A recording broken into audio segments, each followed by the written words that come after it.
আপোনাৰ পৰিয়ালৰ কোনো সদস্যৰ নাম এতিয়াও ৰেচন কাৰ্ডত অন্তৰ্ভুক্ত হোৱা নাই নেকি? অথবা আপুনি এতিয়াও ৰেচন কাৰ্ড পোৱা নাই নেকি? তেন্তে এই তথ্য আপোনাৰ বাবে অতি গুৰুত্বপূৰ্ণ।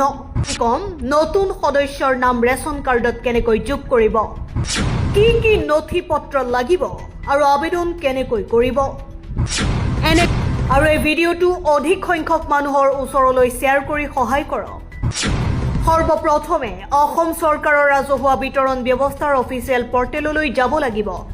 তাত নতুন নাম যোগ কৰাৰ বাবে নিৰ্ধাৰিত আবেদন পত্ৰখন বাছনি কৰিব লাগিব। আবেদন পত্ৰখনত নতুন সদস্যৰ নাম, বয়স, পিতৃ-মাতৃৰ নাম আৰু পৰিয়ালৰ মুৰব্বীৰ সৈতে সদস্যজনক সম্পৰ্ক শুদ্ধকৈ উল্লেখ কৰিব লাগিব। ইয়াৰ লগতে কিছুমান প্ৰয়োজনীয় নথি পত্ৰ সংলগ্ন কৰিব লাগিব, যেনে নতুন সদস্যজনৰ আধাৰ কাৰ্ডৰ কপি, জন্মৰ প্ৰমাণ পত্ৰ অথবা ভোটাৰ পৰিচয় পত্ৰ, পৰিয়ালৰ মূল ৰেচন কাৰ্ডৰ ফটোকপি আৰু পৰিয়ালৰ মুৰব্বীৰ শেহতীয়া পাছপোৰ্ট সাইজৰ ফটো।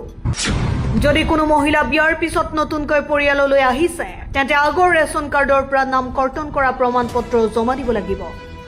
সকলো নথি পত্ৰ শুদ্ধকৈ সংলগ্ন কৰাৰ পিছত আপুনি ওচৰৰ যোগান বিভাগৰ কাৰ্যালয়ত আবেদন জমা দিব পাৰে, অথবা অনলাইন যোগে ওচৰৰ CSC কেন্দ্ৰত গৈ আবেদন কৰিব পাৰে।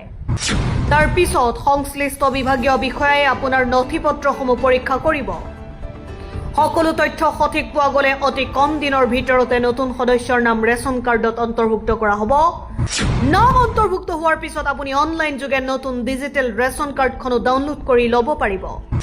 মনত ৰাখিব, আবেদন কৰাৰ আগতেই সকলো নথি পত্ৰ শুদ্ধকৈ সাজু কৰি ৰাখিব, যাতে কোনো ধৰণৰ অসুবিধাৰ সন্মুখীন হ'ব নালাগে। যদি এই তথ্য আপোনাৰ বাবে উপযোগী হৈছে, তেন্তে ভিডিঅ'টো লাইক কৰক, শ্বেয়াৰ কৰি আনকো জনাওক। আৰু চৰকাৰী আঁচনি, গুৰুত্বপূৰ্ণ খবৰ আৰু জনসাধাৰণৰ উপকাৰী তথ্য নিয়মীয়াকৈ পাবলৈ ইউটিউব চেনেলটো ছাবস্ক্ৰাইব কৰি ৰাখক। যদি ৰেচন কাৰ্ড বনোৱা, নাম অন্তৰ্ভুক্ত কৰা বা সংশোধনৰ নামত কোনোবাই আপোনাৰ পৰা টকা লৈছে বা টকা বিচাৰিছে, তেন্তে কমেণ্টত নিশ্চয় জনাওক। সম্ভৱ হ'লে উল্লেখ কৰক কোন ঠাইত, কিমান টকা, কোন কামৰ বাবে।